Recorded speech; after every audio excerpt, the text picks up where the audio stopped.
What's going on, guys? Tower number 9 here, and today we are doing another Star Wars Unlimited GenCon commentary. Big shout out to Dameron for providing this footage from day 2 of GenCon. In this game, we're going to have George Hudson on the left versus Trevor Frost on the right. George is an innovative player who's come up with some cool decks before, and this time he is going to be playing Hondo Blue, kind of a dark horse. And Trevor is going to be playing Bossk Green featuring ECL. So let's see how these players do with some of the new leaders here from Shadows of the Galaxy. So Hondo Blue, that'd be a green-blue villain deck. So that color combination normally would be kind of soft control oriented. Not sure if that's exactly what he's going. Hondo's ability allows you to give out an experience token when you smuggle something. So he may be using smuggle there for some card advantage and maybe for playing some cards that wouldn't normally be considered that good. Whereas Bossk Green, I'm not entirely sure. It might be a little more aggro oriented. It looks like we're starting with Kylo's TIE Silencer, a 3/2 in space. And on the other side of the board, the Pike Sentinel, a 2/3 Sentinel ground unit.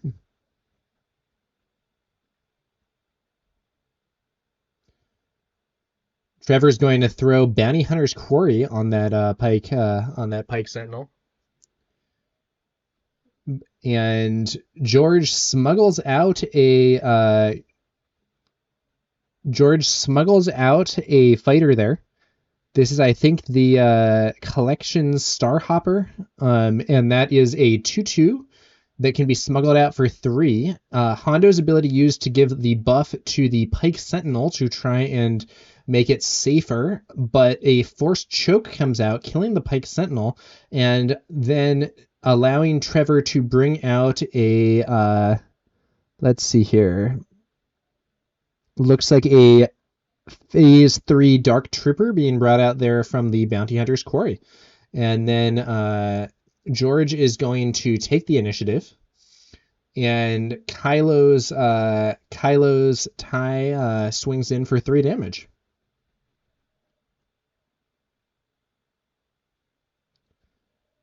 All right, let's see how this goes.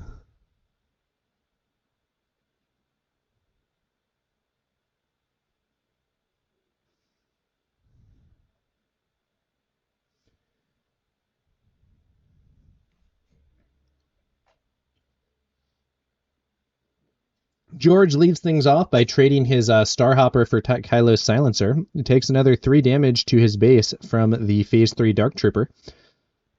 Lieutenant Childson. Now, Smuggle synergizes well with Lieutenant Childson here, because Smuggle lets you do card advantage there. And Lieutenant Childson then revealing 4 blue units, so arriving as a 6/6 with Sentinel. A lot stronger than that Phase 3 Dark Troopers 3/3 with Sentinel, but let's see whether Trevor has an answer. So traditionally, the downside with Lieutenant Childson was that you had to skip turn 1 or turn 2 to get him at maximum power because you had to reveal 4 blue cards from hand. But by smuggling out a card on the second turn and thus not going down a card, George was able to continue playing things while still getting a maximum buff on Childson. So the 3-cost smuggle card goes very well with Childson there. Trevor's only play that turn was a Bounty Hunter's Quarry on Childson. Ouch. Not making full use of his resources, which is not a great spot to be in. Timely Intervention played with Smuggle.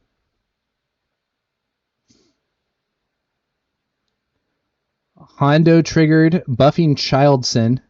Ruthless Assassin trades with the Phase 3 Death Trooper.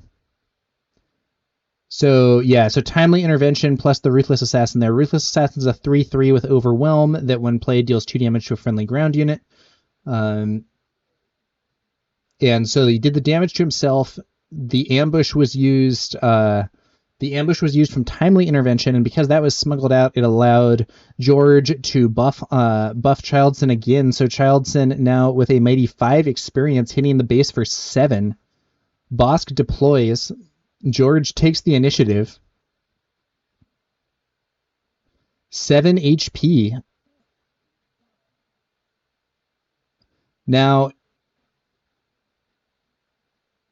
if Trevor can defeat Childson with Bossk on the board, he can double the effects of that Bounty Hunter's Quarry. He goes for an overwhelming barrage, 6 damage.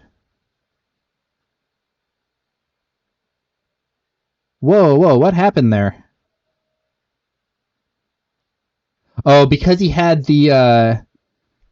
Okay, so I think because he had the 1 damage on him, the overwhelming barrage for 6 was exact lethal, allowing Trevor to bring out 2 units with Bounty Hunter's Quarry. So the first one is going to be another Phase 3 Dark Trooper, and then he's going to get to search his top 10 again.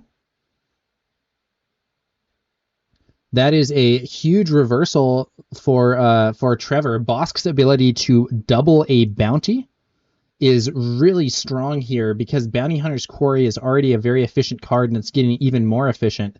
So now George looks like he might be in some trouble here with Trevor not only defeating Lieutenant Childson, but suddenly getting not 1 but 2 free units from that Bounty Hunter's Quarry. And then Bossk swings in for another 6 to base. Let's see if George can come back here. That was a brutal turn.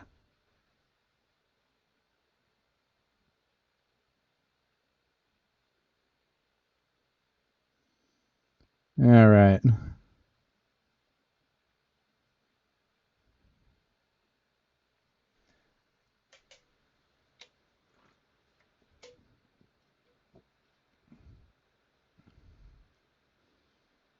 George might still have some tricks yet. We'll have to see how it goes, but Trevor has a very strong position thanks to that Bounty Hunter's Quarry doubled.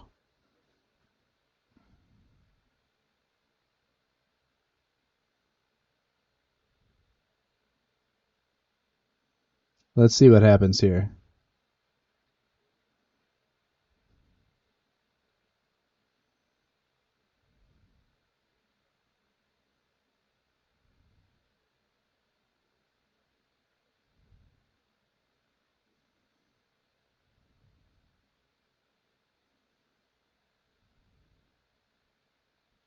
George mulling over the situation.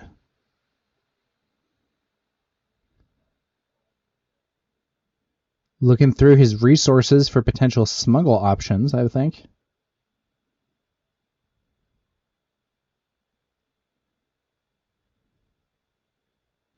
Let's see what happens here.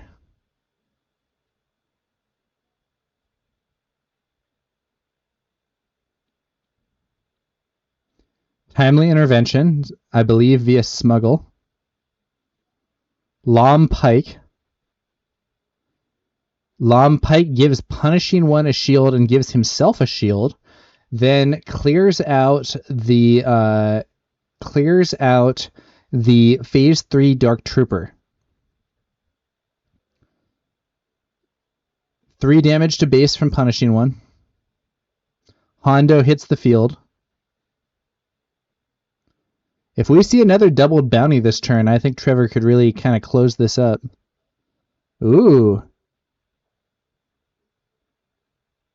ECL ambushing Kylo Ren, buffing himself and defeating Hondo in 1 shot.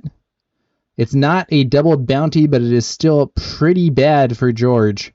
And Bossk swings in there for 4 damage as well. There is only 11 HP left. Only 11 HP left here for George.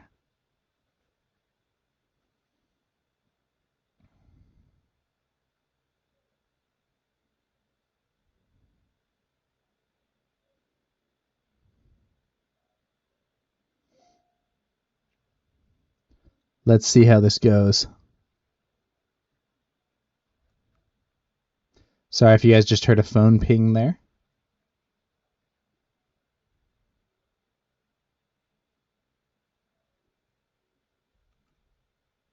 Another timely intervention. We've seen all 3 of them played. Super Commando Squad.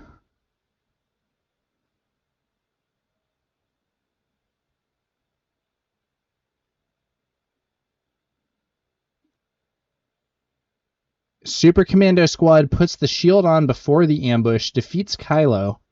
The +1 was given to Lom Pike there. The Super Commander squad now no longer upgraded, so does not have Sentinel. But Lom Pike is a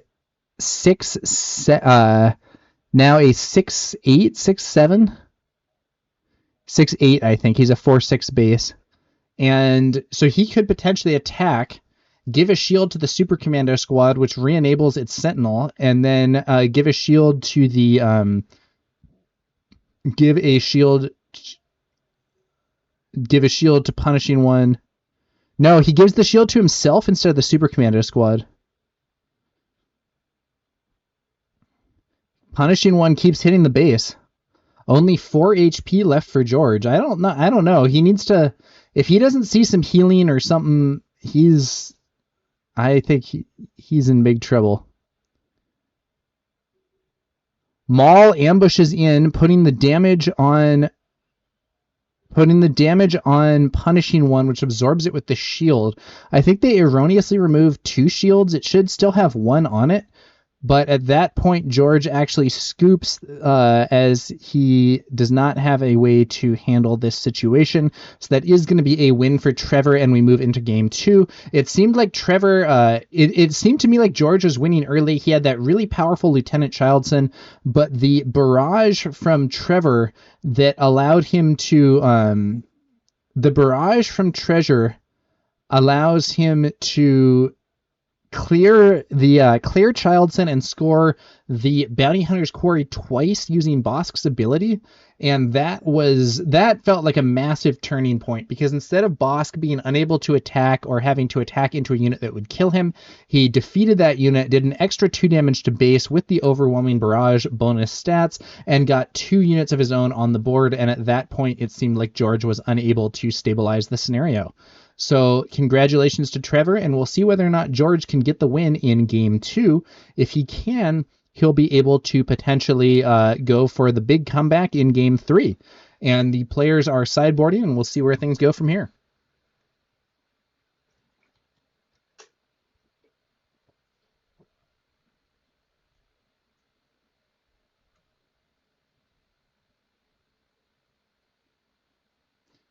The fancy Kylo Ren there from the GenCon exclusive, or the convention exclusive pack. Very cool looking card. And was able to take down that also fancy showcase Hondo there. Yeah, they're holding up the exclusive Vader and Kylo to the top right hand cam there. Those are very special versions that are in this convention exclusive pack that's hard to get. They look cool, but I'll tell you, I am unlikely to be playing with them in the future, because I tend to go for a relatively basic version of stuff rather than the fanciest possible, and I am unlikely to be at a convention to get these. I'm unlikely to be at a convention to get these. I don't know. I mean, it's possible. Maybe I'll contact some friends who are going to one event or another and see if they can pick it up for me. But you often have to spend a lot of time waiting in lines, or like rushing to get in early or whatever for something, and it's not exactly my scene, but I will say they're very cool looking cards. So let's see how things go as we continue here. Looks like George has finished shuffling and sideboarding, and Trevor is in the process of shuffling up himself. And game 2, let's see if George can stay in it with a win here to take us to game 3 of this match, or whether Trevor can close things out.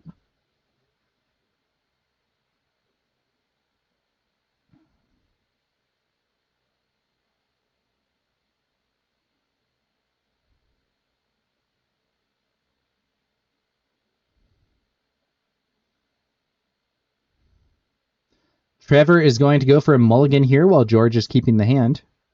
In terms of the history of these builds, these are actually pretty novel decks. So green, red, villainy. Green, red, villainy, we did see Vader green, usually kind of a ramp deck where you would try to get Vader out quickly and take over the board. That was a deck that was somewhat popular early on, but I don't think was like necessarily a huge tournament winner. Tarkin red was a thing that you could do. But Bossk Green, the ability to get that doubled bounty from Bossk can be really nasty in some situations. And then Hondo Blue is, I guess, a new variant on the green-blue villain archetype. Let's see how things continue here. Also, my apologies if you heard an email sound or whatever from my phone. Somebody contacted me, and I am muting that now. Okay. Back to the match. We have an Inferno 4, I think, leading us off here from George. Looks at the top two cards and sends them both to the bottom of the deck. And there goes a Bounty Hunter's Quarry onto Inferno 4, potentially generating big value. Bossk's ability used to ping Inferno 4 for 1 as well. He can use his ability to damage a unit that has a bounty and potentially also give it +1 power. The +1 power side of it being something that's more for if you're using your own units that either have had bounties put on them by your opponent or that have built-in bounties with cards like Dr. Evazan, those sorts of things. A Covert Strength is smuggled out, putting an experience on Inferno 4 and healing the damage. And Hondo's ability is used for an additional experience. That Inferno 4 is now a 4/5. Bossk's ability used to deal 1 damage to it, and then we see a swing for 4 damage. Whoa, Trevor just takes the initiative, missing his play turn 2. That's not where you want to be.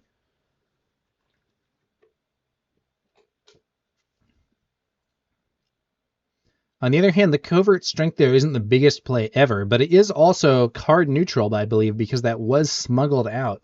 So that does mean that Hondo here does have a potential maximum stats Childson if he has a handful of blue cards.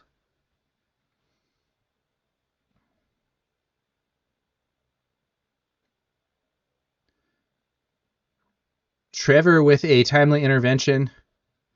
Kylo's TIE Silencer hits for 3. Now that unit is still alive, but it can be removed by Bossk's ability now because it only has 1 HP left. If there's another Covert Strength, that could be huge for George. Let's see what he has in response. Now, Bounty Hunter's Quarry could then give another card.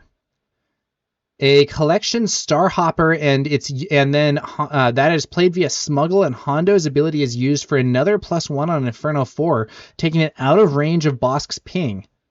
Bossk's ping is now being used, so the Inferno 4 has 5 damage on it, but it's still alive, and it can swing in for 5 damage to Bossk's base. Is there some card that can buff it further or otherwise save it? If he does swing, his opponent can just take initiative and then potentially kill it at the start of the turn with his ability. That's what we see here, at least the initiative part of that. But it does swing in for a big hit on the base. Now, Trevor could also try to deploy Bossk and then kill Inferno 4, thus getting a doubled Bounty Hunter's Quarry, which would be extremely strong as it would allow him to get 2 units on the field for free. But the more direct play is to just use Bossk's ability immediately, clear Inferno 4 before it can swing or get buffed or healed, and then get the single Bounty Hunter's Quarry. And Trevor indeed opts for that option. Removing Inferno 4, George now gets to look at his top 2 cards and see whether to put them on top or bottom of the deck. And Trevor is searching his top cards for a unit with Bounty Hunter's Quarry, and it ends up being a Super Laser Technician. Not probably what he most wants to see, but it is at least something.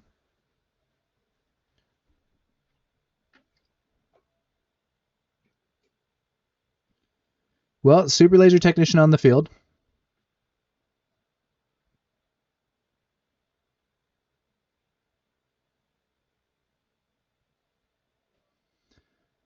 George swings in for 2 damage with his collection Starhopper.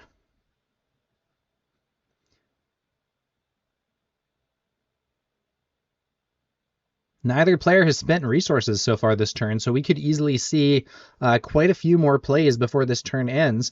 Bossk hits the field.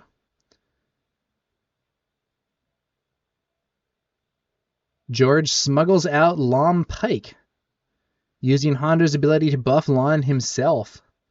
Now a 5/7.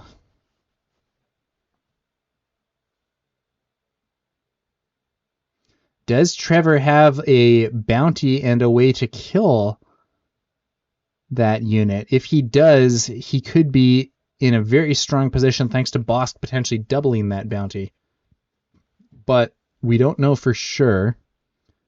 All right, we're having a little buffering. We're going to just quickly adjust the playback quality, which was able to solve that last time. There we go. Not sure why it's doing that.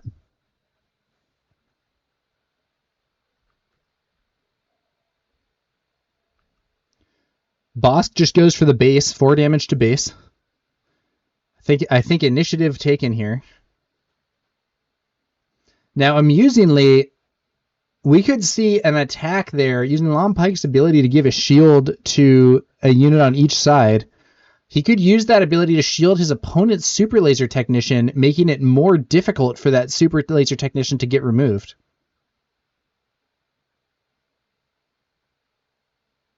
Chewie ambushes... I'm sorry, not Chewie. Why did I say Chewie? Well, it's because he's a Wookiee. Kersantan ambushes Lom Pike with the ECL, doing 3 damage. He now has 5 damage on him, which means that his on-attack ability can potentially do a bunch of damage. This would be a great time for an overwhelming barrage for George.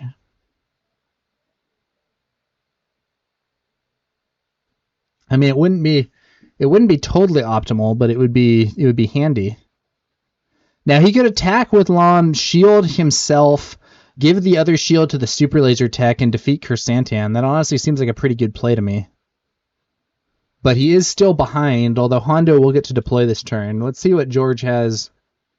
Yeah, so he goes for the play that I was discussing. So he gives, on attack, he gives a shield to himself and a shield to the Super Laser Tech, defeats Kersantan. And now we have a shielded Super Laser Tech and Bossk in the ground arena, and a collection Starhopper in space for George. We could also still see Hondo deploy this turn, but we could also see Trevor put a bounty out and potentially double it. So it's an interesting scenario there. Shielding his opponent's Super Laser Technician is a kind of a cheeky play, making it so that that Super Laser Technician is going to be harder to remove and get a turn into a resource. But an overwhelming barrage lands on Trevor's side of the board rather than George's, with Bossk attacking or with Bossk using that barrage to defeat Lom Pike. We then see a Pike Sentinel hit the field, a 2/3 Sentinel, but that's enough to absorb Bosk's attack, even buffed with that overwhelming barrage. So Bossk takes 2 damage, has 6 left this turn, 4 afterwards, thanks to the the overwhelming barrage wearing off. Hondo could deploy this turn. So Hondo could deploy this turn and hit Bossk. He'd be left at 1 HP, but he would successfully get Bossk off the board once that wears off. The problem is the Super Laser, yes, the Super Laser Technician can hit Hondo for 2 here, and that's exactly what we see. So that now means that if Hondo attacks into Bossk, he'll be defeated. Now he will defeat Bossk as well, and arguably that's like a worthwhile play. Bossk wouldn't be removed immediately, but rather at the end of the turn when the overwhelming barrage buff wears off. Ooh, a covert strength for Hondo, very nice. Smuggled in, so that is going to actually be a +2/+2, 1 experience from the covert strength and 1 experience from Hondo's ability. Base gets hit for 2 damage there, and then Hondo actually also hitting base. Okay, so Hondo hitting the base for 6 there. I had sort of figured he would clear Bossk, but that's not the case. It looks like George is maybe going for the throat here. I can't quite tell how much damage is on base at this point, but I think it's quite a bit. Looks like maybe 16. Oh, it's actually 19, apparently. Yeah, so I mean, this is If he's indeed taking 19 damage, one swing from Hondo can clear the game. I guess it makes sense why he was going for the base instead of Bossk. Let's see whether Trevor has something that can stop Hondo here.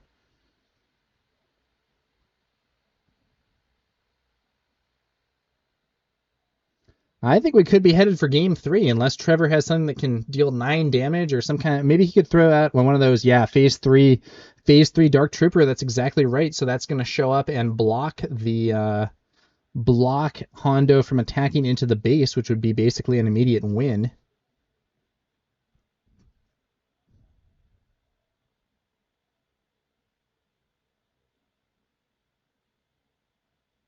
Let's see what happens here.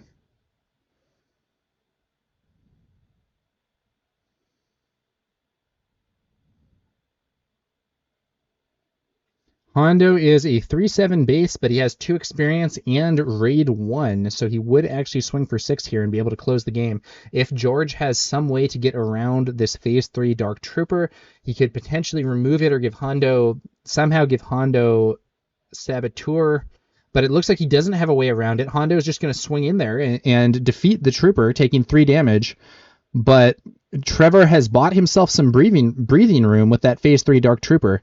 The problem is I don't know that he has a great solution to the overall situation in the game. The Super Laser Tech swings in. Power of the Dark Side clearing Bossk. With just 6 HP and Hondo prepared for lethal here, Trevor is in a lot of trouble.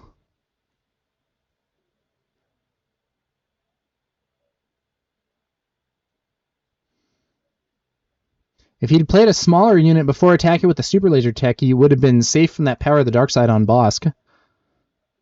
He could still take 2 damage this turn from the Collection Star Hopper, which would put him at 4 HP remaining. It is also, if there's a smuggle card that could give a +1 to the Collection Star Hopper, that would be enough to change the situation. Oh man, there's a Childson for 6.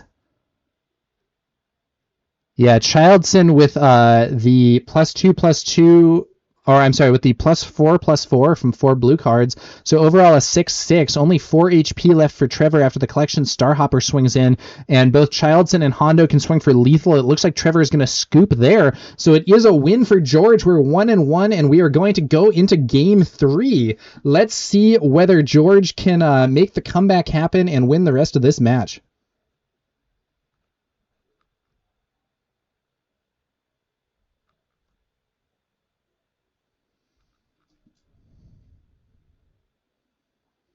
Okay.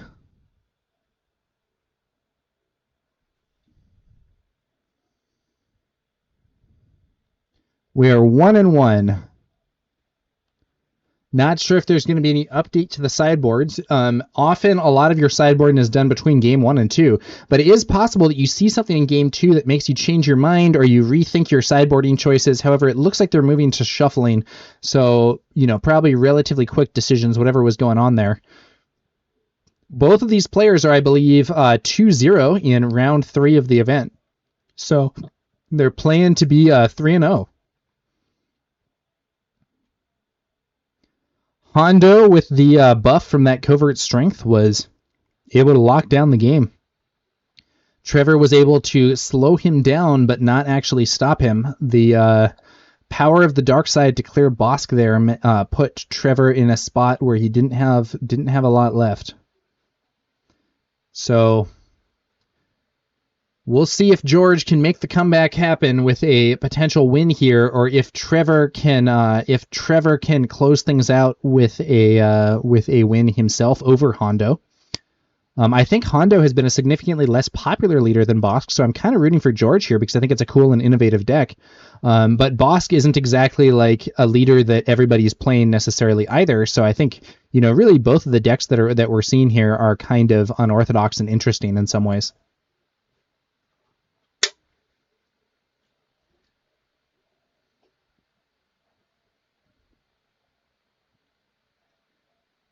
George shuffling up.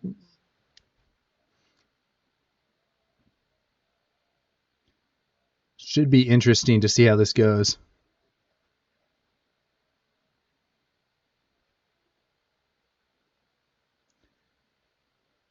All right. Should be interesting to see what happens. Here. Trevor looks like he's going to be keeping this hand, resourcing 2 cards. George presents his deck for the cut. Let's see how it goes. 1-1, we're moving into the final game of this match. Looks like George will be keeping this.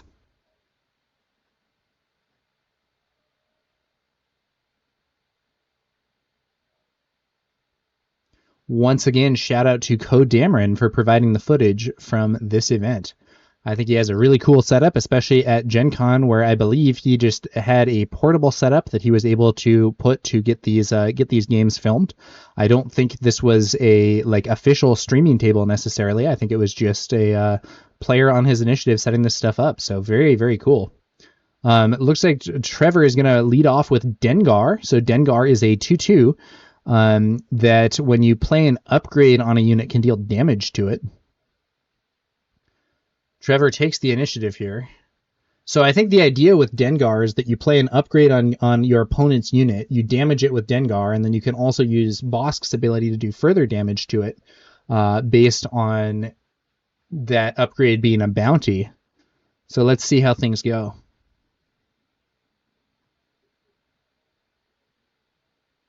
Okay. Yep. So it's going to be a price on your head. This bounty allows you to ramp, and Dengar's ability used right there, just as I was discussing, for 1 damage. Bossk's ability can now be used for another damage. Dengar could also just trade with that unit to ramp immediately. A covert strength for George might be strong. Would allow him to get out of range of that and get a buff. He ends up just going for 2 to the base.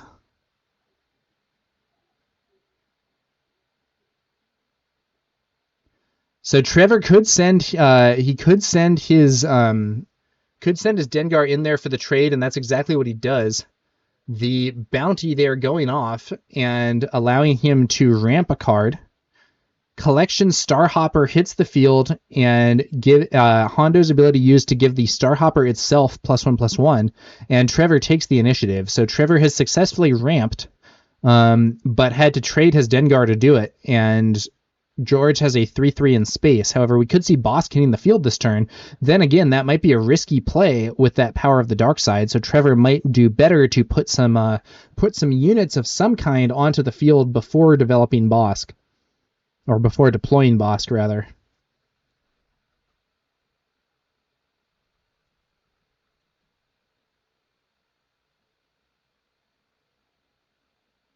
Timely intervention. Punishing One. Ooh, Punishing One takes that out. And it could actually ready here, I think.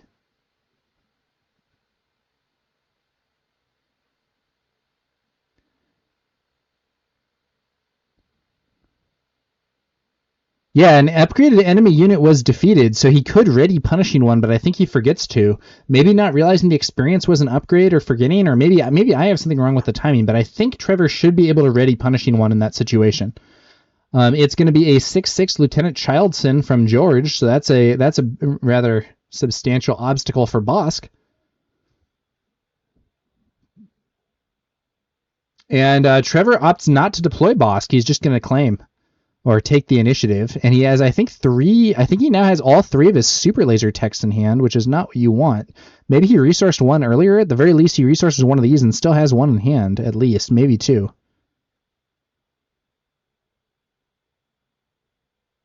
I think he had all 3 super laser techs in hand. That's not where you want to be.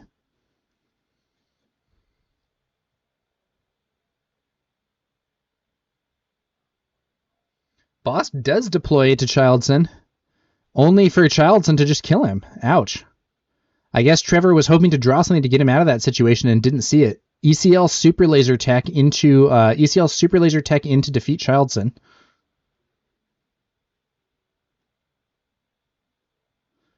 Still 4 resources open after that because the Super Laser Technician comes into play as a readied resource, not an exhausted one.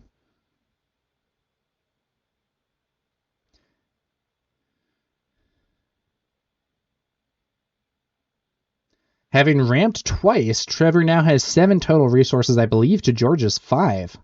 But we see another Lieutenant Childson and another +4/+4. Ouch. Stat efficiency is a major obstacle for Trevor here because these 6/6 Childsons are a real issue. And Trevor deploys another Super Laser. I wonder if he's trying to gonna try to ramp all the way to a Crate Dragon or something. There's a Crate Dragon in hand. I think that could be what he's going for. Normally, I don't think you would want to use a Super Laser Technician at all after your leader had already reached the deployment threshold, but I think Trevor's maybe going for the Mega Ramp. We'll have to see how it goes.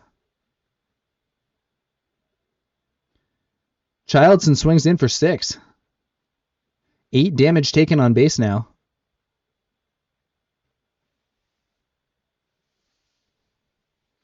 Three to base from the punishing one.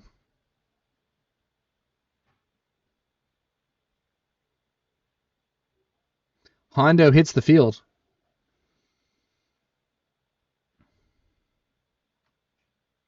Trevor is in a bit of a spot here. He has that Crate Dragon, but there's so much stuff. Oh, Maul.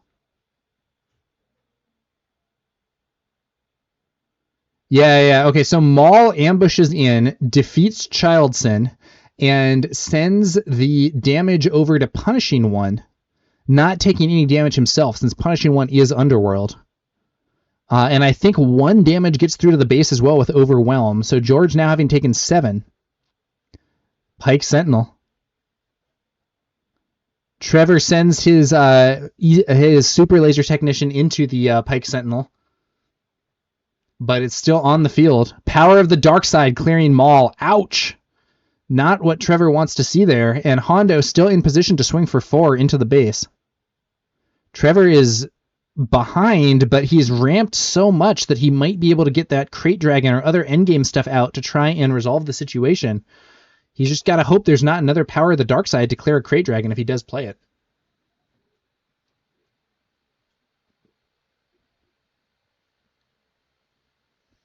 Trevor considering his options. Takes the initiative. 4 damage to base.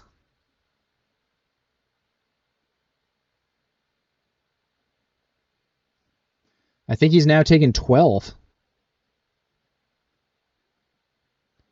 Draws a Dengar and a Chrysanthemum. Not necessarily what he most wants here.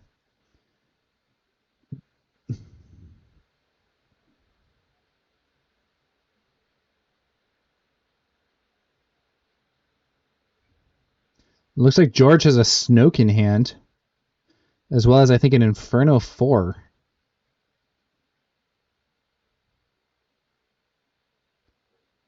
Trevor brings out the Crate Dragon. Let's go. An extremely mighty unit. The Crate Dragon is, I think, a 10/10. And when your opponent plays a card, the Crate Dragon can deal damage equal to that card's cost to a unit or base. So George, the Crate Dragon represents a huge amount of annoyance for George unless he has something that can kill it. Another Power of the Dark Side here would be huge. A Fell the Dragon would be huge, but he needs some kind of direct removal for that, because making normal plays at this point will start accruing enough damage that it isn't sustainable. The Crate Dragon is a giant obstacle if there isn't a direct counter. Now George could go for the base here. He can potentially deal 6 damage to base this turn. That would leave Trevor on just 7 HP left. While the Crate Dragon does have Overwhelm, it doesn't have Saboteur. It would still have to attack into the Pike Sentinel, I think. Looks like the Pike... Oh, man. George is just throwing everything into the Crate Dragon. Hondo hits it for 4, 2 more there, and then a takedown. And the Crate Dragon's ability is used to deal 4 damage to the base because the takedown cost 4. So George was able to deal with it, but he lost his whole board and played a removal card while taking damage to his base to do it. He does have at least a small follow-up with an Inferno 4. I think 1 card sent to the bottom and 1 left on top.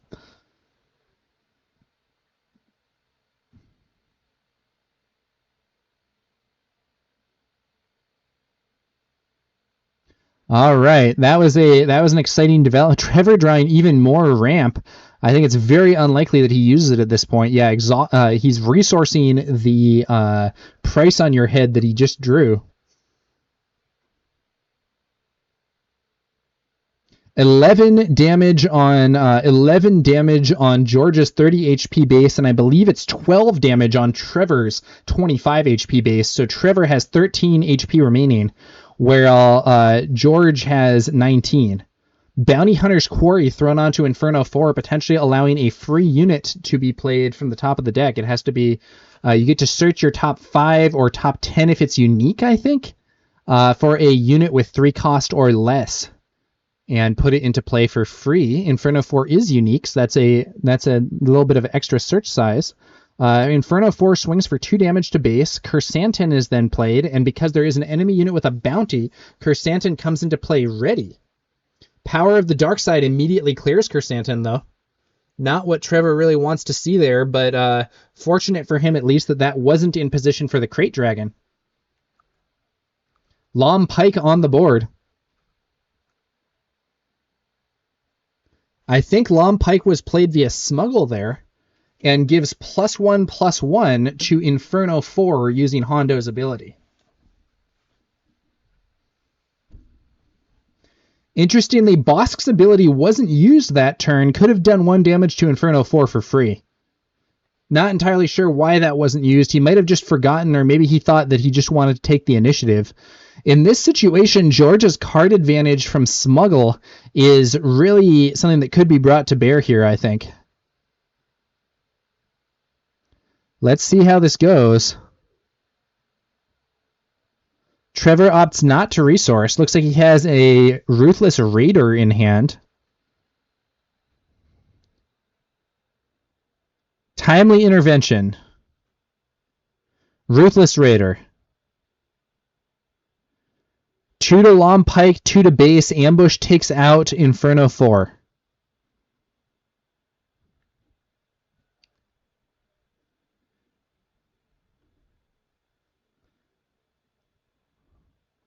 Still actually has some resources left because he has, I think he's up at 9 resources, or no, even more than that. I think he's at 11 resources because he spent 8 for that in total, 2 for the Smuggled Heroic Intervention and 6 for the Raider.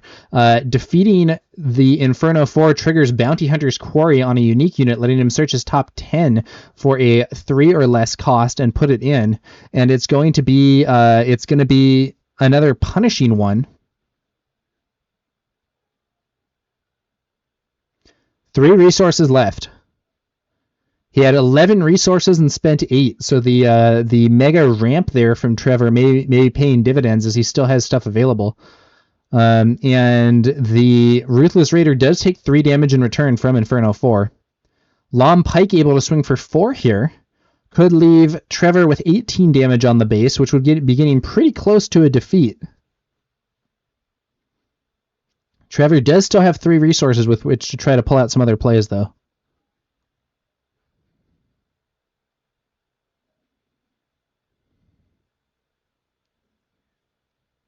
Let's see where this goes.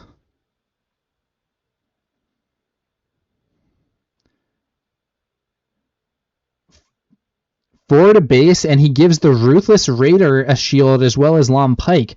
Maybe trying to make it harder for Trevor to get the Ruthless Raider defeated in order to get its when defeated 2 damage to the base and 2 damage to a unit.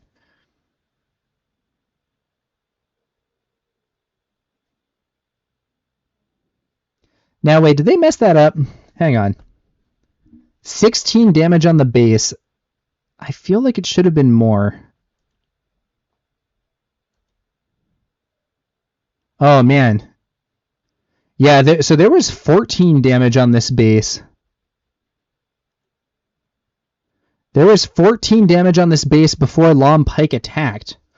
So this is actually a major mistake. He should be going to 18 damage on base, I think. Let me just make sure of that, but it sure looks like it says 14. Now, admittedly, I'm watching this and like I don't know if they're writing on pads off to the side or what, but yeah, it looks to me like Trevor has 14 damage on the base, and Lom Pike would be swinging for 4.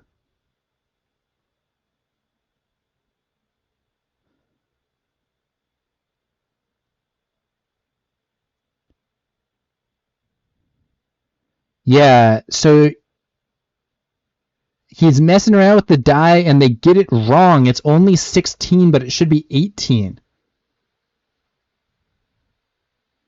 Hopefully that won't end up being crucial for the game, but that I don't know exactly what happened. It looked like he started picking up the die, maybe forgot, put it down at the wrong value. It was 12, and then instead of being at 14, and then went to 16 as if that 12 was correct. Force chokes Lom Pike, but it doesn't kill him, of course. It just removes the shield. That also allows George to draw a card.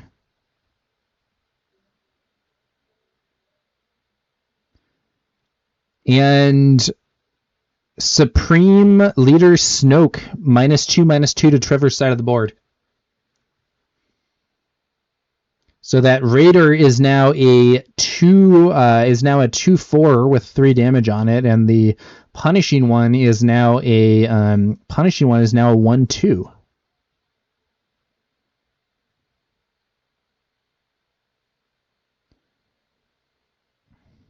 An attack from Lom Pike here could put a shield on Snoke, making it even harder for Trevor to deal with that powerful unit.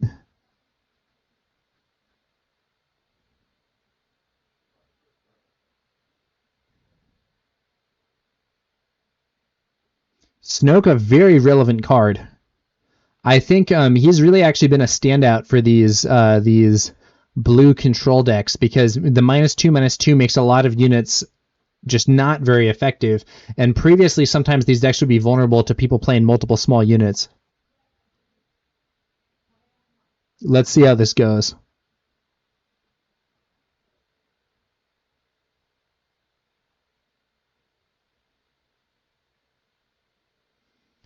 Trevor thinking about his play. Overwhelming Barrage defeating Lom Pike. It would only deal 4 damage there, but that's enough to clear Lom Pike. Because he had 2 damage already on him. Okay.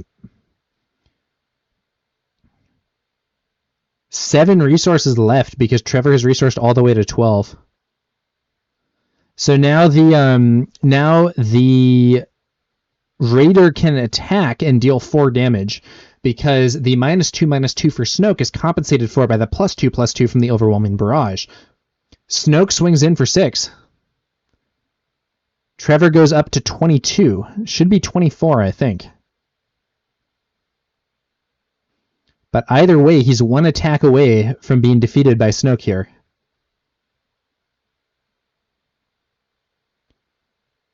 He takes initiative. I guess he has to. If he doesn't have an answer for Snoke, he has to take the initiative, or else he just loses to the immediate attack. Can he draw something that will save him from Snoke here?